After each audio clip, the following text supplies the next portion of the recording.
Next നമുക്ക് നോക്കാനുള്ളതാണ് എംബ്രിയോജനി.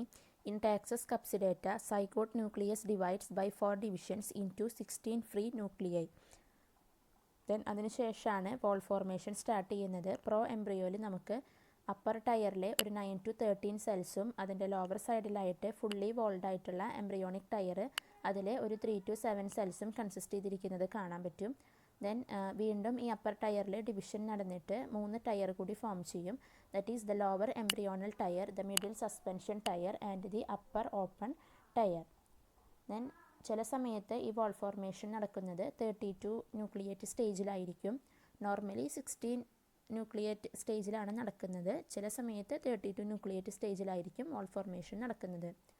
അതിനുശേഷം സസ്പെൻസേഴ്സ് ഇലോങ്ങേറ്റ് ചെയ്യും. എന്നിട്ടത് എംബ്രിയോണൽ ടയറിനെ ആർക്കിഗോണിയത്തിൽ നിന്നും പുഷ് ഔട്ട് ചെയ്തിട്ട് ഫീമെയിൽ പ്രോത്താലസിൻ്റെ ഫുട്ലാഡൻ ടിഷ്യൂസിലേക്ക് എത്തിക്കും.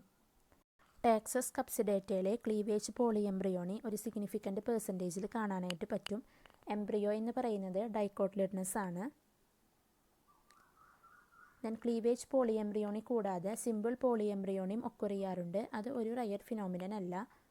ദെൻ മെച്യൂർ എംബ്രിയോ എന്ന് പറയുന്നത് സ്ട്രെയിറ്റ് ആണ്. അതുപോലെ തന്നെ അത് മൈക്രോപൈലർ ആൻറ്റിനോട് റാഡിക്കലായിരിക്കും. A hypocotyl comes next and then the plumule concealed in between the 2 cotyledons. Cotyledons ഹൈപ്പോകോട്ടയിൽ arise ചെയ്ത് കഴിഞ്ഞാൽ നെക്സ്റ്റ് നമുക്ക് വരുന്നത് പ്ലിമ്യൂളാണ്. അത് 2 കോട്ട്ലിഡൻസിൻ്റെ ഇടയിലായിട്ടായിരിക്കും ഒക്യുപ്പൈ ചെയ്തിട്ടുള്ളത്. Then one of the embryo matures in 1 ovule. ഒരു ഒവ്യൂളിൻ്റെ ഉള്ളിൽ ഒരു എംബ്രിയോ മാത്രമേ മെച്യൂർ ആകുന്നുള്ളൂ. ദെൻ എംബ്രിയോ സാക്ക് ഈ എൻറ്റയർ ആയിട്ടുള്ള ഫീമെയിൽ പ്രോത്താലസിനെ കൺസ്യൂം ചെയ്യുന്നത് കൊണ്ട് സീഡ് എന്ന് പറയുന്നത് നോൺ എൻഡോസ്പെർമിക് ആയിരിക്കും.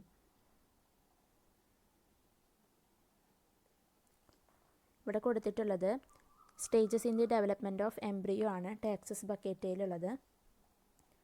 16 ന്യൂക്ലിയേറ്റ് ആയിട്ടുള്ള ഒരു സ്റ്റേജ് കഴിയുമ്പോഴാണ് നമുക്ക് വോൾ ഫോർമേഷൻ എല്ലാം കാണാനായിട്ട് പറ്റുന്നത്. നെക്സ്റ്റ് നമ്മൾ നോക്കുന്നതാണ് സീഡ്. സീഡിനെ കവർ ചെയ്തുകൊണ്ട് ഇൻഡഗ്മെൻറ്റ് കാണാനായിട്ട് പറ്റും. സോ അതിൻ്റെ ഔട്ടർ ഇൻഡഗ്മെൻറ്റ് എന്ന് പറയുന്നത് ബ്രൗൺ ആൻഡ് പേപ്പറി ആയിരിക്കും. Whereas the stony layer develops into testa. The inner integument also shrivels up. Then female gametophyte ന്യൂസെല്ലസിനെ കംപ്ലീറ്റ്ലി കൺസ്യൂം ചെയ്തിട്ടുണ്ടായിരിക്കും. യങ് എംബ്രിയോനെ സറൗണ്ട് ചെയ്തുകൊണ്ട് എൻഡോസ്പേം കാണാനായിട്ട് പറ്റും. പക്ഷെ മെച്യൂർ ചെയ്യുമ്പോൾ ഈ എംബ്രിയോ ഇതിനെ കൺസ്യൂം ചെയ്യുന്നത് കൊണ്ട് എന്തായിരിക്കും, നോൺ എൻഡോസ്പേമിക് ആയിരിക്കും മെച്യൂർ ചെയ്ത് കഴിയുമ്പോൾ. Then the aril also grows up, becomes fleshy and edible and assumes a scarlet red colour. അതാണ് നമ്മൾ ഏറ്റവും തുടക്കത്തിലത്തെ സ്ലൈഡിൽ കണ്ടത്. ഒരു റെഡ് കളറായിട്ടുള്ള എറിൽ അതിനെ സറൗണ്ട് ചെയ്തിരിക്കുന്നത് കാണാം. It is edible and is eaten by the birds that also helps in the dispersal of the seeds. ഈ എറിലെ ബേർഡ്സ് കഴിക്കുന്നത് കാരണം സീഡ്സിൻ്റെ ഡിസ്പേഴ്സലിനെ അത് സഹായിക്കുന്നുണ്ട്. The colour of the seed proper is dark olive green. എറിലിൻ്റെ കളറാണ് നമ്മളൊരു റെഡ് കളർ എന്ന് പറഞ്ഞത്. അതിൻ്റെ ഉള്ളിലായിരിക്കും സീഡ് പ്രോപ്പറായിട്ടുള്ള സീഡ് ഇരിക്കുന്നത്. അതിൻ്റെ കളറ് ഡാർക്ക് ഒലീവ് ഗ്രീൻ ആണ്.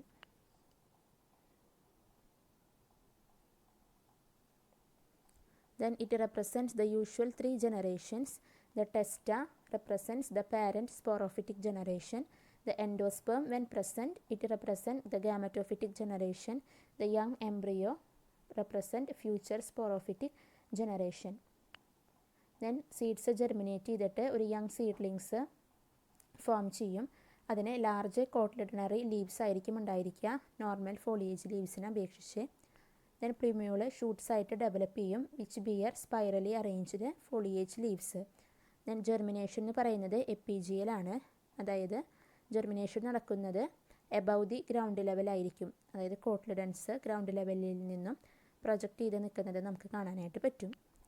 ഞാൻ ഇവിടെ കൊടുത്തിരിക്കുന്നത് ഒരു മിക്സ്ചറായിട്ടുള്ള ഒബ്യൂളിൻ്റെ ലോങ്റ്റിറ്റ്യൂഡിനൽ സെക്ഷനാണ് കൊടുത്തിരിക്കുന്നത്.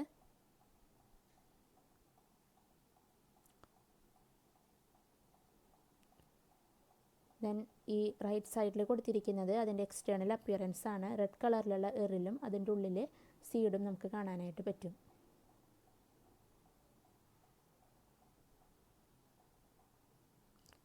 ദെൻ ലാസ്റ്റ് നമുക്ക് നോക്കാനുള്ളതാണ് economic importance. First medicinal importance. The leaves of Taxus baccata are used in asthma, bronchitis, high cough, epilepsy and for indigestion. Second one, also used as fodder in spite of the presence of the alkaloid. ഇതിലൊരു alkaloid present ആയിട്ടുള്ളത് കൊണ്ട് തന്നെ ഫോഡറായിട്ട് use ചെയ്യുന്നുണ്ട്. Then seeds എന്ന് പറയുന്നത് sedative ആയിട്ട് use ചെയ്യുന്നു.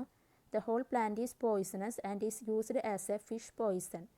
ഹോൾ പ്ലാന്റ് പോയിസണസ് ആണ്, അതുകൊണ്ട് തന്നെ അതിൽ നിന്നും ഒരു ഫിഷ് പോയിസൺ പ്രൊഡ്യൂസ് ചെയ്യുന്നുണ്ട്. It is called taxine. Then aril is eaten by birds.